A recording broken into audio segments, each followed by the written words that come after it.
Àwọn géńdé ọkùnrin mẹ́ta ni ìròyìn fìdí ẹ̀ múlẹ̀ pé wọ́n káwọ́ pọ̀nyìn rojọ́ níwájú ilé-ẹjọ́ májísírèètì tó wà ní Ìkòròdú ní ìpínlẹ̀ Èkó lónìí lórí ẹ̀sùn pé wọ́n jí ẹ̀rọ transformer tówó rẹ̀ kò dín ní $50 mílíọ̀nù gbé. Ààrẹ orílẹ̀-èdè Bulgaria Rumen Rada ti buwọ́lu àṣẹ kan lónìí pé kí ètò ìdìbò tuntun wáyé ní ọjọ́ 27 oṣù kẹwàá ọdún yìí láti yan olórí ilé aṣòfin. Mínísítà fún ọ̀rọ̀ ilé kíkọ́ àti ìdàgbàsókè ìlú Ahmed Dangiwa ti ṣe ìfilọ́lẹ̀ àwọn ìgbìmọ̀ tí yóò máa rí sí ìforúkọsílẹ̀ àwọn agbaṣẹ́ ilé kíkọ́ ṣe lórílẹ̀-èdè yìí. Àwọn tí àìsàn ìtọ̀ ṣúgà ń bá fínra lábẹ́ ẹgbẹ́ National Association of Persons Living with Diabetes ti ké sí ìjọba láti pèsè ìbàlẹ̀ ọkàn lágbọn ètò ìnáwó fún àwọn nípasẹ̀ ìrànwọ́ lórí ọ̀wọ́n gógó oúnjẹ àti oògùn táwọn ń lò. Àwọn lọ́balọ́ba lórílẹ̀-èdè Sweden yóò kópa níbi ayẹyẹ ìgbéyàwó ọmọbabìnrin ìlú Norway látàrí ìṣẹ̀lẹ̀ omíyalé àti àgbàráyà ṣọ́ọ̀bù tó ti gba ìgboro kan ní ìpínlẹ̀ Anambra.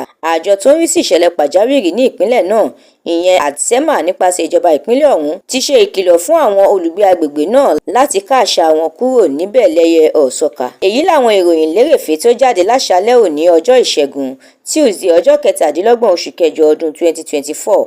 Ẹ darapọ̀ lójú òpó TheMatrix lórí Facebook, Instagram, TikTok, YouTube àti X láti jẹ̀gbádùn àwọn ìròyìn lóníranran síwájú sí i.